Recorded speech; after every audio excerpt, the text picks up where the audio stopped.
All right, we're live. Hi everyone, Lionheart here. I was recently watching a Boom Shikha's video. If you haven't already checked out her channel, incredible woman. So knowledgeable, so insightful. She has a ton of videos regarding the INFJ and some characteristics about us. Some characteristics. All right, probably 95% of the characteristics about us. Go check out her channel if you haven't already. I will actually link it in the description so you can go see for yourself. Please forgive me. Words. Yeah, you can see everything regarding, why we think the way that we do, what motivates us to think, what is a door slam, why we do it, etc., etc. Going down all the way to her newest video, our INFJ sociophobic, and I just watched this and replied to it, and I want to give my 2 cents on why we dread social events. She kind of discussed. I'm not going to cover what she just talked about. That's kind of ripping off of her. That's not the point of this video. It's to cover why we dislike social events, in my opinion. I was listening to her, and she gave her thoughts on the matter and kind of elaborated around the why of the why. Why do INFJs avoid people so much was basically what she was covering. Or why do we avoid social circumstances, social events? And I'm covering why do we want to avoid them. So let me just kind of jump right in. I have my phone here because I had replied to her, and I'm just going to kind of use this as a guideline to not gibber off topic. So first thing is social events. When an INFJ goes to a social event, we always get drained. It is emotionally tasking, emotionally exhausting, mentally tasking, mentally exhausting, so that we don't even have time for ourselves. We don't have energy for ourselves. We can't even pour into ourselves anymore. Our thoughts just stop, and we can't handle that. As an INFJ, thinking is our greatest strength. Our thoughts never, ever, ever, ever, ever stop. Ever. And the moment we don't have energy to think about what we need to think about, what's important to us, we're depriving ourselves of what we need. We're depriving ourselves of our own needs. Social events terrify us. Seriously, they do. I mean, I've been in my room for 3 days straight. I have not left. Except to go to the gym. But that was with like 2 friends. And as soon as 5 people came in, I left. Alright? INFJs hate social events. College, as soon as lunch kicks in, I go to my car and eat my lunch. I don't even go in the hallway. I don't go in the library. I don't go to the cafeteria. I don't go to my friends. I go to my car. I'd rather eat alone than eat with one person next to me. Why? Why do INFJs avoid social? If we're all about humanity, if we're all about reaching out to people, if we're all about empathy and love and compassion and wanting to reach people and pour into them, and if we're so kind and understanding and enthusiastic, and it's all whenever we're around people, and if we want to talk, and if we want to, that those extroverted tendencies, extroverted feeling and sense, if we want to get out there, if we're an empath, why do we keep ourselves from what we want? The answer is simple. We cannot do it. It's that simple. Mentally, emotionally, and physically, we can't do crowds. We just can't do it. Public speaking is one thing because there's harmony. Everyone is quiet. No one is talking. If there's a question, 5 questions at the most, and an INFJ is done. They would rather drop the mic on the floor and walk out of that room. It takes so much energy to get our thoughts back on track once they're off track. If we're thinking and you distract us, maybe we're reading a book and you say, "Hey, what you doing?" I guarantee you the first thing you're going to get is a glare of agitation before their eyes calm down. An INFJ will look at you, blink, and then relax. They realize it's not your fault, not a big deal, it happens. When our mind, when we're thinking deep on a subject intuitively, and we're taking one subject and we're diving really deep in our brain, it's like sleeping and someone doing this to wake you up. Wake up! That is what a social event is to an INFJ, only not constantly.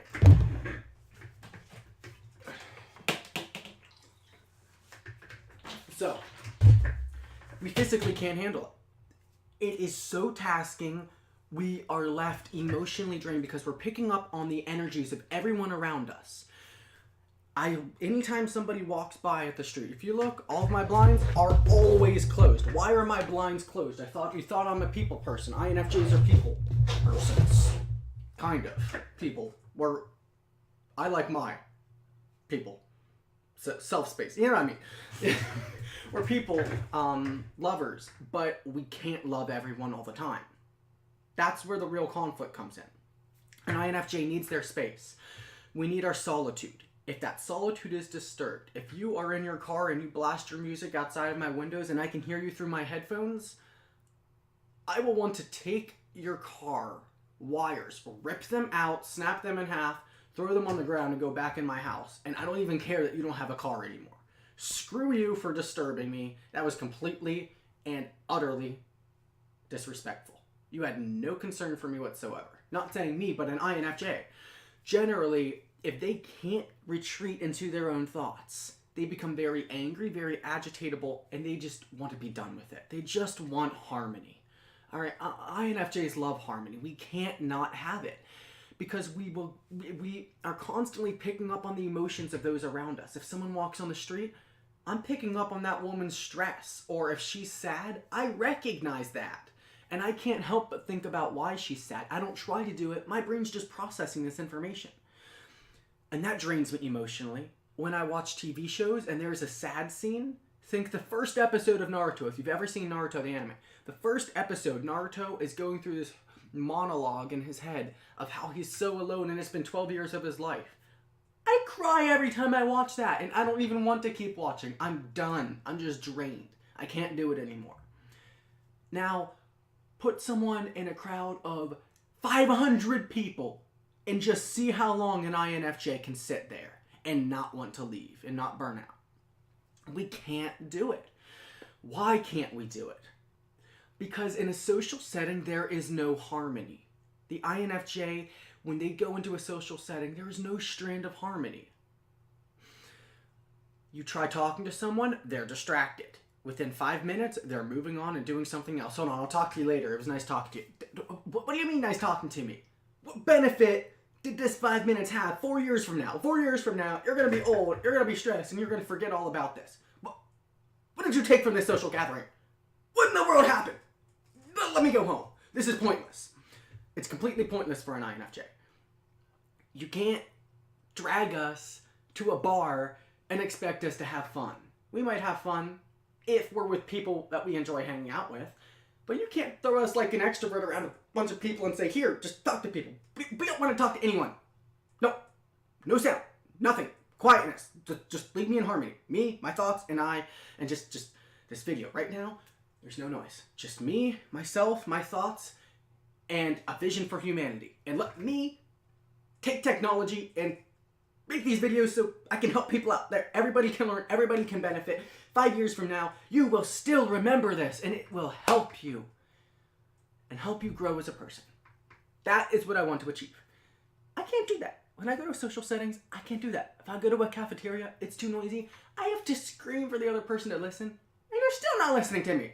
Just 5 minutes in, they're going up to get more food. Weren't we just talking? Do you have any idea how much energy I have to expend just to resume the conversation when you get back in 6 minutes with another friend?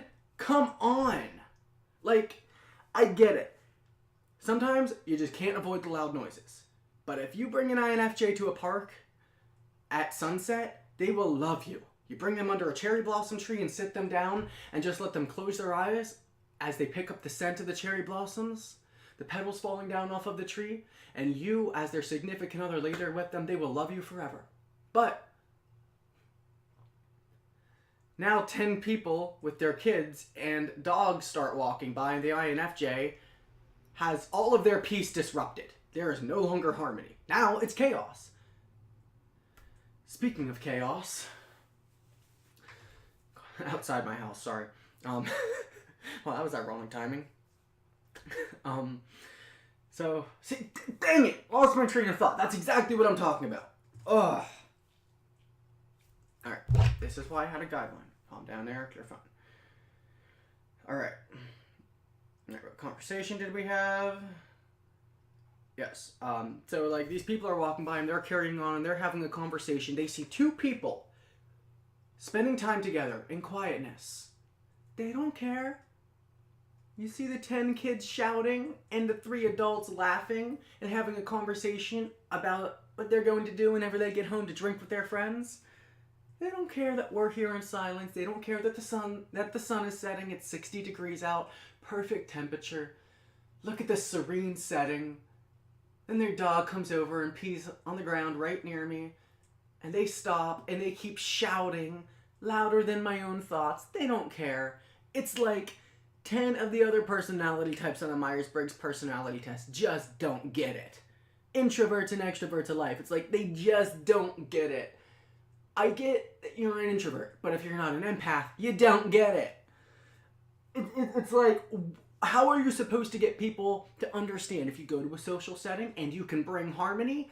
I'll stay. I will be okay. I can de-stress. My ARAS, the ascending reticular activating system, the part of your brain that regulates stimulation, that will drop. Harmony. No stress. But as soon as you put an INFJ in a stressful situation, there's chaos. We hate stress. That is what drives us to madness. When we plan a social event, we're more likely to be depressed for a month, looking on that calendar. Oh, it's not over yet. It's not over yet. I have to go to work. And in 29 days, I'll have to go out again for 4 hours. Oh gosh, please just put me to sleep in a cryogenic chamber and wake me up when it's over. This is the INFJ's, like, why we can't do people. We love people, we want to help people, but there's nothing we can do. There is actually nothing we can do in a social setting. If you're at a college seminar, cool, sit there and learn. I'm okay with that. As soon as the seminar's over, everybody's screaming and talking over each other and carrying on and talking. And I'm like, wait, what about the conversation that we could be having quietly with the person next to us? If everybody edified their neighbor, in 25 years, think of how much better humanity would be. What about the children? I'm sure their children could take from this conversation. Look, 5 minutes, 2 minutes. It doesn't matter how long, 30 seconds. Give me something I can work with. Don't talk about the weather and how much snow is on the ground when you get outside. It's going to be there when you get outside in 5 minutes anyway. Actually do something useful with your time. And that's another thing. INFJs don't see it as being useful in any way. Why would I go to a social setting? What benefit has that brought to humanity in any way? What benefit has that brought to my mother, to my spouse, to me, or to the person I'm talking with? It's like they're so rowdy, even if I'm talking with them, they're not fully focused. They're at a party. They're at a social event. They're not focused. They are at a social event to be social with everyone, not me.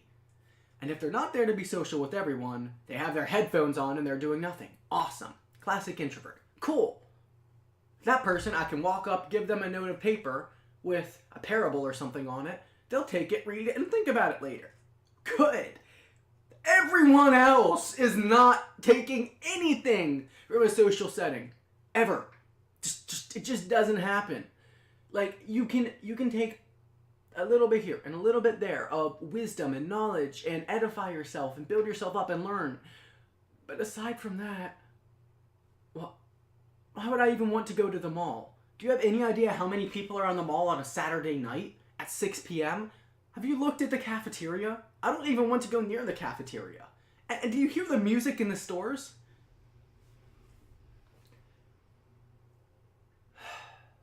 Sorry, it was outside my house again. My walls are really thin, so I hear everything that goes on out there, even conversations. Alright. Lost my train of thought. That's okay. I have this. Alright, so I'm just going to read the last line here, and I think I'll tie up this video before I could keep going, but I'm not going to because I'm already becoming exhausted. Trying to fit myself into a chaotic event in a harmonious way is so tasking. and it seems impossible. After 15 minutes, I am so done and just ready to go home. There is no string of harmony in any way with anyone, and the moment there is, the other person is distracted and chaos resumes. Ugh. Even if I wanted to go, people around me wouldn't let me stay there. INFJs would be perfectly fine going to a social event if the social event wasn't filled with a bunch of rowdy people. They're okay going to a small group setting where they can learn. They are okay going to seminars where everyone is quiet. They are okay going to a rehab center where one person talks at a time. They are not okay with crowds. Crowds drain us. And in a nutshell, social events are filled with nothing but crowds and people talking, going about their daily life in public. And if you ask me, I can get a lot more accomplished in that hour here at home than I could shopping at the store. It's very tasking, and it's very what's the word? Not tedious. Well, maybe tedious is a good word, but that's my take. Let me know what you think. Comment below. If you or someone you know is an INFJ, share the video, have them comment their thoughts, and if you have any questions, comment below and I'll do my best to answer them. Again, make sure you check out Boom Shikha's video and as well as her channel. I will put the link in the description to her channel as well as to the video that I'm referencing. Thank you.